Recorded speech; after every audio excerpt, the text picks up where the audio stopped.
Next question. Up the back, maybe. Me? Yeah. Okay. I'm just guessing, but I'll say yes. So my question is about your characterization of the Black Lives Matter movement. Now, you characterize it as sort of divisive, antagonistic, loud, etc. Have you ever now? They've made that clear themselves this evening.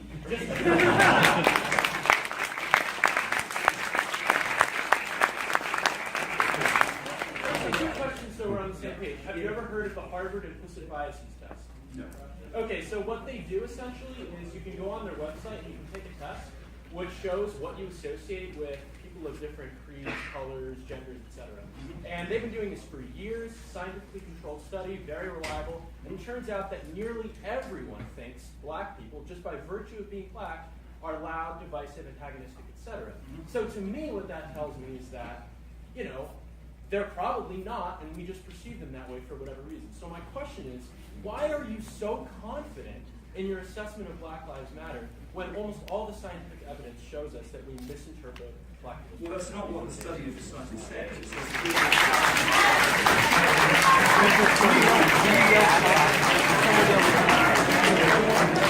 that's not what the study of the society says. What it says is people perceive certain characteristics in black people. Well, they might be right about that. Next question.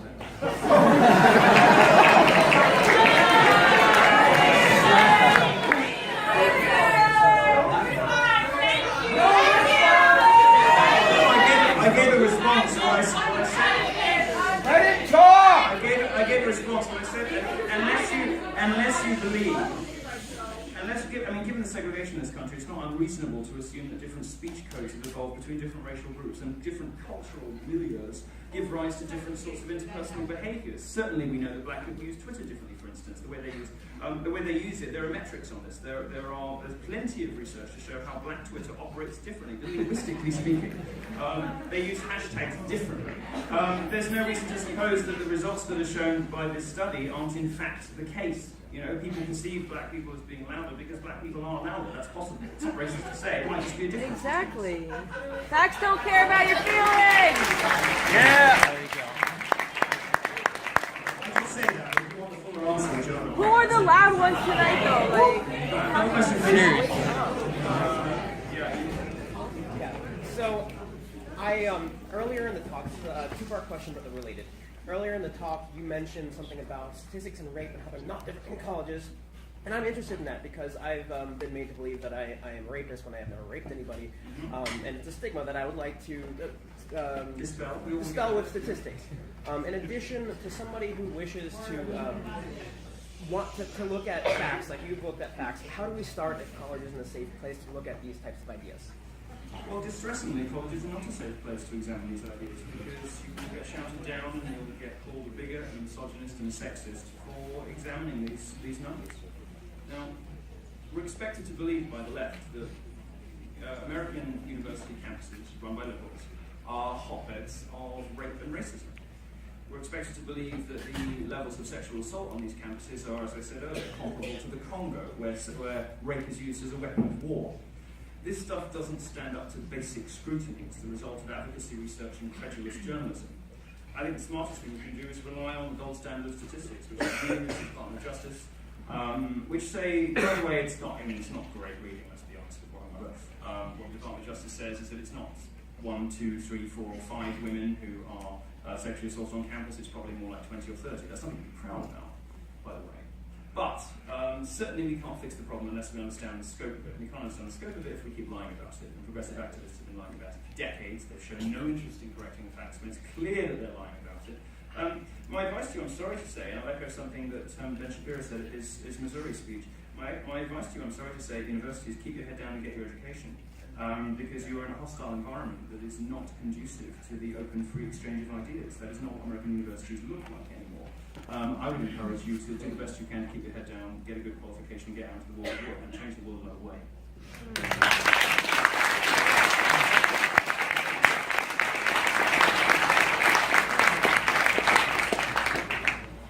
Where can I get educated? Where can I educate myself? Well, on this stuff, I think you should read Christina Hoff-Simons. She doesn't just do great YouTube videos, she also does great books.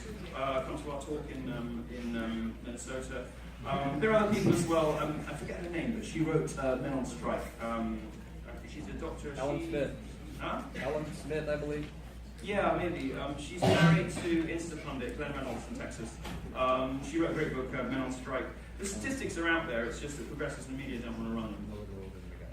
Camille Collier. Well, Camille Collier is a goddess, but she's right about everything. She doesn't have, I mean, she's less active these days, so she's not particularly, she will speak in general terms, in cultural terms, about some of the problems with modern feminism, the attitudinal difficulties that she finds that modern feminism has. She doesn't necessarily get into statistics as much these days. And I think her current research is to do with something to do with Aboriginal art or whatever, because she's a very prolific academic, so she's not really focused on feminism at the moment. Next question. I'm happy to carry on if you guys would like. So,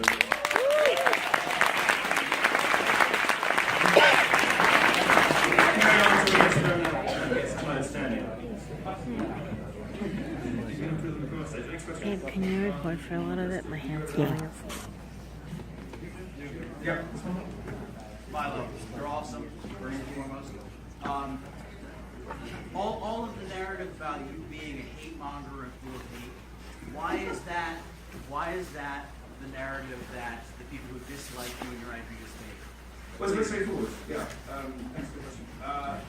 What the left typically does when you present inconvenient arguments is it seeks to delegitimize the speaker in a variety of ways. It will call them a bigot, a sexist, a homophobe, a misogynist, or whatever. Because what it's trying to do is sort of isolate that speaker and make them socially untouchable. So if you go to one of their talks, there's something wrong with you. If it gets discovered that you're a reader of certain people's columns, you may come in for social sin. This is how the left operates. It doesn't like to interrogate arguments, it prefers to interrogate people. So feminism wants to interrogate gender, Black Lives Matter wants to interrogate skin colour, neither of them are very good at debate, neither of them are very good at facts. So instead of... Proving him wrong. You know what a debate is? I was about to make a point about shouting down, but I don't need to.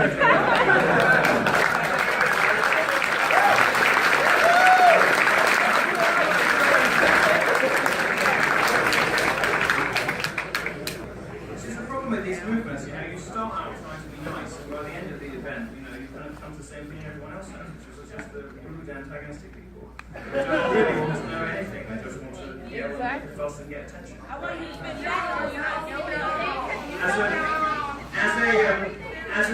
As a professional attention seeker, I'll give you some advice. Sometimes it helps to listen first, so you can respond more intelligently.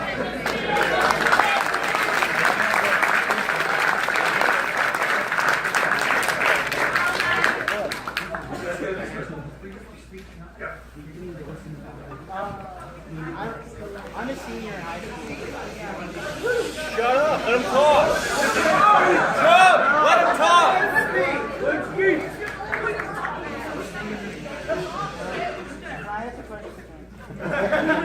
I'm a senior in high school, and unfortunately, unlike my friends back here, I can't find my white privilege. Like, I don't have a lot of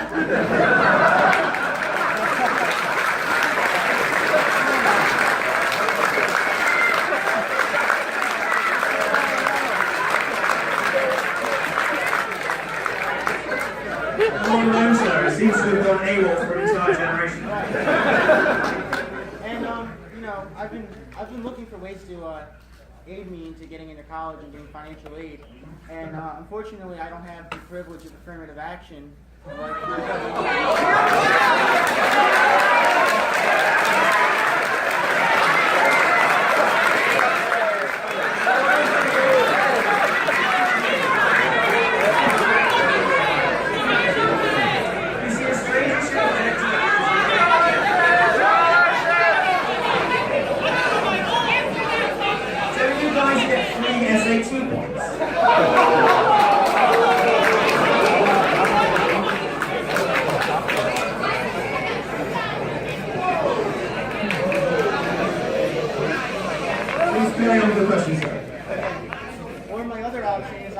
Sean King and claim I'm transracial and. I too have always believed I ought to have been all that. we may not be able to go the same way as.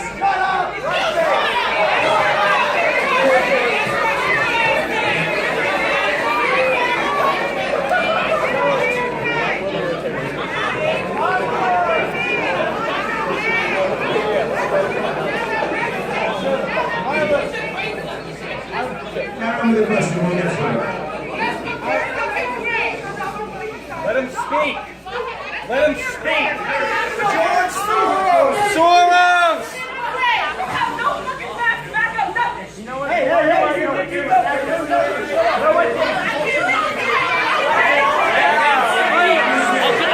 I'll give you back the money later. Don't worry about it.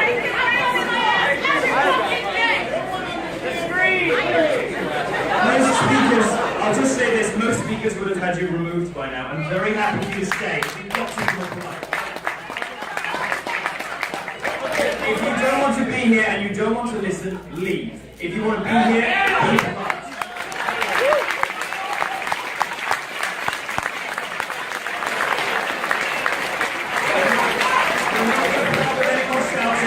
We're not going to put up with any more yelling. We're not going to put up with any more of this. Calm it down or go.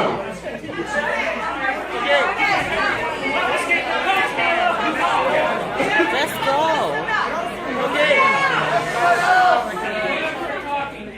Okay, I would like to learn how I can... Would you please continue your question, sir? I'm close to having these people removed. So let's try to avoid that. Believe me, I'd like to continue. But Just you carry on, I can hear you. I would like to learn how I can qualify for the Milo Yiannopoulos the privilege grant.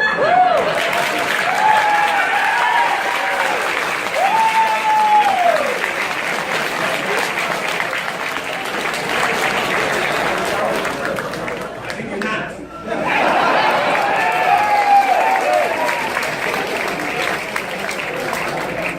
As you correctly identified, there are all sorts of benefits available if you don't conform to the straight white male of mythology stereotype. The government statistics in the UK demonstrate very clearly that the most educationally underprivileged group in Britain is poor white boys. In America, the situation is more complicated. There are problems with black education, deep-rooted problems. That's not something I felt that I was qualified to address. What I can do,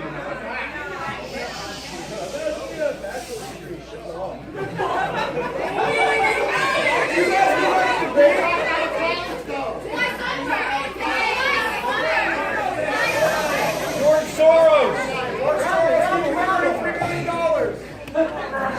Soros. how does it feel to be funded by an old white man?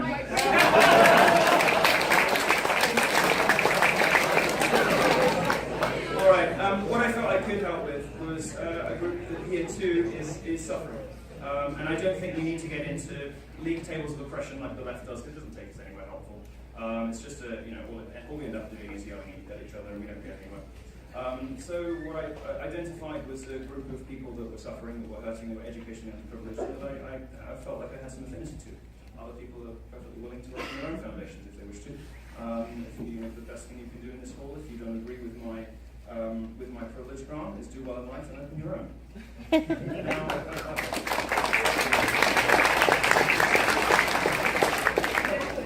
Certainly if you're a woman in the audience, you are a white, Western, middle-class woman, you're the most privileged group in the history of civilization. You would find no problem whatsoever in having a competitive advantage against men in the workplace. In fact, many of the statistics suggest that women under 40 earn more than men now for many jobs, and you have a competitive advantage going for those jobs. You should be able to do great in life and start your own foundation. So if you don't like it, you can do your own. The privilege grant is a small thing. Now, for poor families, very often the difference between going to college and not going to college isn't $50,000. There are some loans available. Most schools don't ask for that kind of money up front. Very often the difference can be $5,000 or $10,000.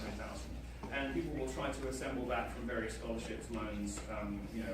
Some are ability tested, some are means tested. I've established a scholarship fund that I think will help some people who need it.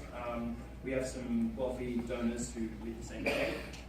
We'll open applications later this year, and we will disperse scholarships for the next academic year, 16-17. It's $2,500. We're going to give 50 of the way in the first year, 100 in the second, and 200 in the third.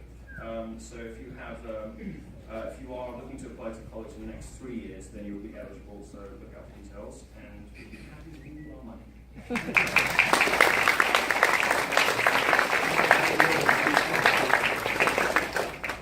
Next question, please. Let's do